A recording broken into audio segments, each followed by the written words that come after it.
好，Hello，大家好啊！又係我茅山百年譚師傅，係啦。咁今集咧，不如講下啦，因為其實呢段時間咧，有啲網友啦，又會 send 其他 channel 啲片俾我睇啦。哎呀，嗰個師傅咁樣講喎，呢個師傅又咁樣講喎。譚師傅你點睇啊？咁樣。首先第一，各門各派各有做法，冇絕對嘅對錯嘅，係啦。即係譬如好似有啲老師傅啦，佢咧其實好多時咧佢哋行法咧好簡單，真係好簡單。講得誇張啲啦，即係可能電視都有睇過啦。喂，一個眼神就可以做啲咩㗎啦？譬如一個眼神就放法落你度，一個眼神就落你降頭咁樣。即係呢樣嘢其實係只要你個力足夠高嘅時候咧，其實真係做到嘅。咁所以你話譬如好似寫符啦，係咪一定要用毛筆咧？係咪一定要用墨水或者一定要用朱砂咧？咁樣我覺得唔係嘅，唔係嘅。點解咧？咁我相信大家都有見過有啲師傅啦，會寫啲花字落啲水度啦，跟住叫人哋飲咗佢啊，或者攞嚟灑淨啊，或者點樣啦。咁唔通做唔到咩？係咪先？唔會噶嘛，係咪？咁亦都係當你急時急難、急喊急應嘅時候咧，其實你拿起咩筆都好啦，你一樣可以寫條符出嚟，係啦。咁當然啦，你支筆你攞起嘅時候，其實你要開筆啦、戚筆啦，係咪？咁你有紙筆墨硯，其實都要戚嘅，係啦。咁你要做齊佢啦。咁但係你真係急嘅時候，其實劍指直接寫條符落個撞邪嘅人身上得唔得咧？其實一樣得，啱唔啱啊？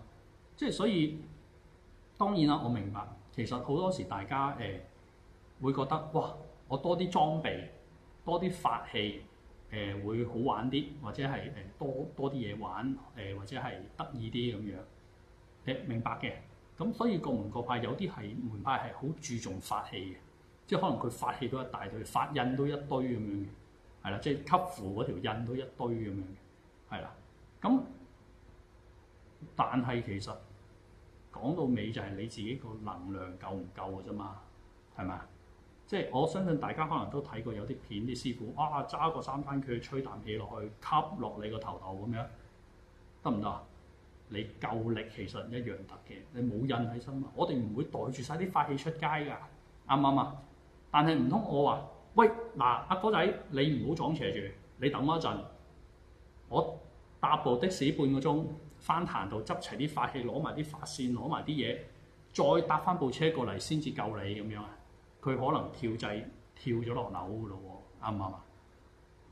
所以其實即係可能各門各派嗰個修練方式啊，或者係啲要求唔同啦。咁我自己呢邊咧就真係練自己個能力個要求係相對比較高嘅，係啦，即係我哋啲內練啊，啲自身法啊、同身法啊呢啲係要求比較高。咁因為我哋就係要去到邊度都做到，同埋有時講多少少啊，我啲徒弟練功嘅時候咧，其實我會特登喺隔離傾偈，干擾佢，係啊，即係如果你隔離有啲聲啊，或者有人傾偈啊，你會八卦，你會分心嘅。咁唔通你做緊一個驅邪嘅 case，個事主喺度跳咗掣，跟住喺度亂咁噏嘢，即係嗰隻嘢鬼上身啦，喺度亂咁講嘢、亂咁成嘅時候，你同佢講：喂，你唔好嘈，你嘈我就練唔到咒，你嘈我就行唔到法，你令到我分心，我做唔到嘢，咁樣咧？唔會噶嘛，啱唔啱啊？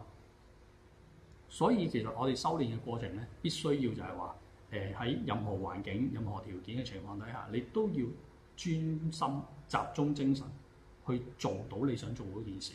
你啲力要到嘅，係啦，而唔係話我一定要做某一樣嘢先至做到。即係我講得再誇張啲咧，如果我俾人毒啞咗，或者我聲帶失聲，我講唔到嘢，我練唔到任何咒，字都讀唔到一隻出嚟，即唔通又代表我做唔到咩？係咪啊？我師傅成日講啊，一點心念化為神啊嘛。你其實你個念夠，你個能量足，你就做到嘅。並唔需要拘泥於可能嗰條咒每一隻字每一個發音係點，有啲傳統嘅嘢傳承嘅嘢，我哋要尊重。同埋亦都係啦，包括我見到有啲其他門派啲朋友啦，佢哋啲咒咧，其實我都會建議翻大家，其實我哋要思考嘅嗰啲咒嘅語句，其實個邏輯合唔合適，通唔通順，定係有啲唔同咧咁樣。係因為以我嘅了解啦，其實以前流傳落嚟咧，特別因為中國有文化大革命啊，有好多呢啲咁嘅對文化針對性嘅鬥爭啦。咁其實好多時咧，嗰啲傳落嚟嘅文件啊，其實好多都冇咗啊，啲書有好多嘢都冇咗。咁係靠後面啲師傅憑記憶讀翻出嚟，跟住揾人寫。咁同埋嗰個年代啦，戰亂啦，嗰個物資匱乏啦，經濟唔好啦。咁好多時以前啲師傅咧，可能連字都唔識多隻嘅。咁佢哋點算咧？可能揾啲識字嘅人幫佢寫。咁有時寫咗嗰啲咧，可能係錯別字啦，可能係同音字啦，或者係因為始終神功啦，都係喺廣東，特別係惠東一帶流傳得比較犀利啦。咁其實好多時會帶咗啲口音，咁所以佢哋記錄嗰時咧，啲字咧好多時係會寫錯字，或者係就個發音都錯咗嘅。係啦，咁所以咧，我哋傳到依家咧，其實慢慢咧資訊發達啦，好多嘢都上咗互聯網啦，或者係好多書啊，好多性咧，網上都揾到啦，或者你有心嘅，其實可以收集到好多法本去俾你做對比啦。咁所以其實有啲嘢咧係可以揾得翻個根，或者揾得翻個真嘅。咁當然啦，你改唔改係你嘅事，或者係你可以同你嘅師傅去溝通啦咁樣。咁但係anyway 冇所謂嘅，始終就係當你念呢個咒嘅時候，其實我自己嘅理解啊，念咒其實就係嗰個能量嘅共鳴，同天地嘅共鳴，調動啲能量落嚟去做呢件事，係啦，即係譬如我念驅邪咒咁樣，咁你呢一下個意念就係驅邪，咁嗰度能量係做緊呢樣嘢，帶攻擊性嘅，係輔助咯，咁。外國人真係㗎，我以前聽啲前輩講，有啲外國人佢連中文都唔識嘅，佢一樣練到㗎，即係佢連咒都唔使練㗎。佢意念一起，咁啊一個五雷掌揸落去，捉隻污糟嘢，咁啊抌落下壇，抌落地主，抌落邊度咁樣，或者塞落個葫蘆度咁樣，人哋一樣做到嘅喎。意大利人，我嗰個前輩同我講話，嗰個係意大利人嚟嘅。係啦，佢唔識中文㗎，但係佢就聽啲人講點樣修練，點樣練童身，點樣成咪練咯。係啊，咁咪一樣得，係咪啊？所以你話係咪真係要咁多法器咧？咁有輔助自己梗係好啦，啱唔啱啊？即係我自己我都有粒玉啦，咁我成日帶起身。我修練嘅時候，我咪帶住一齊練。我當我自己當嘅，我傻當，我儲啲法落去。係啊，到我需要嘅時候，我咪揸住佢吸咯，冇所謂。你當我傻啫嘛，係咪先？但係一定要練好自身，一定要練好自身。自己乜都冇，你再多架撐都冇用。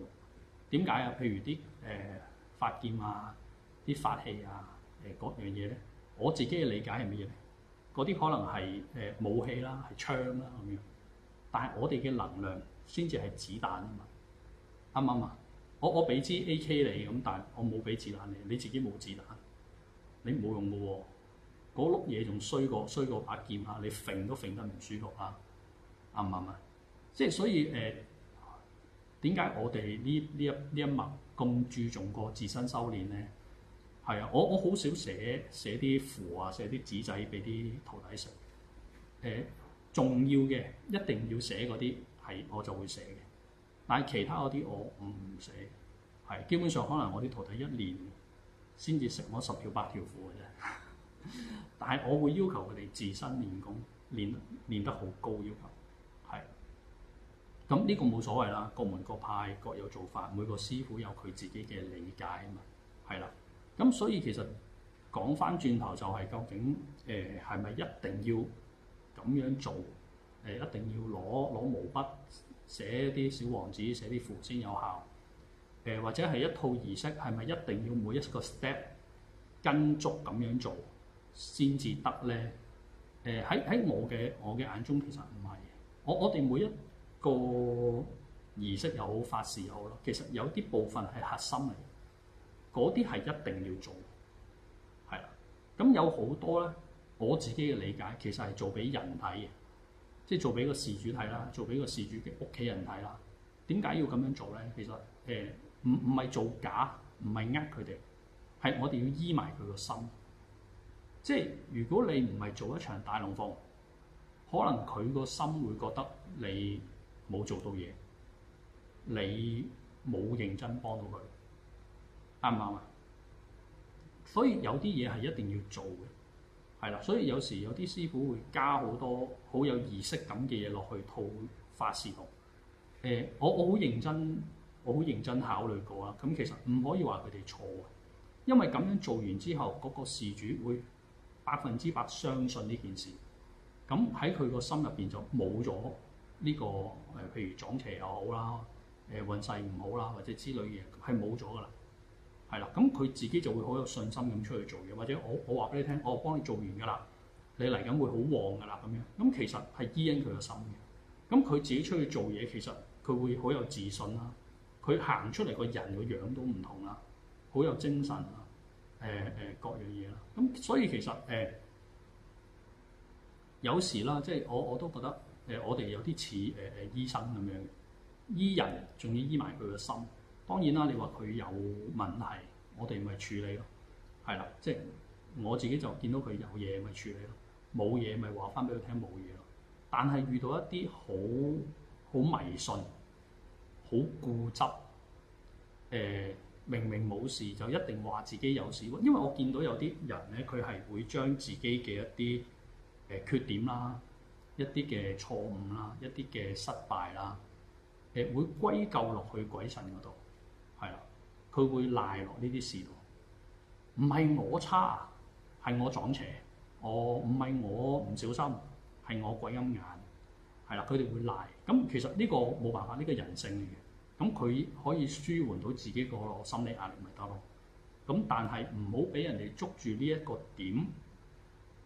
即係你自己揾嘢賴或者迷信嗰個點，去斂財咯，去不斷揾你着數咯，係啊！即係我哋要知道自己做緊乜，而唔好話俾人哋利用啊，不斷去放大呢啲問題啊，放大呢啲恐懼啊，跟住就俾人不斷咁樣情感勒索啦，到最後唔見嘅就係錢啦，啱唔啱啊？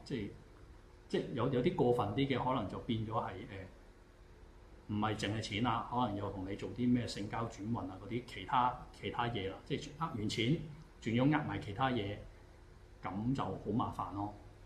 係啊，好，今日又亂咁噏啦，講咗一集啦。好，今日到呢度先，拜拜。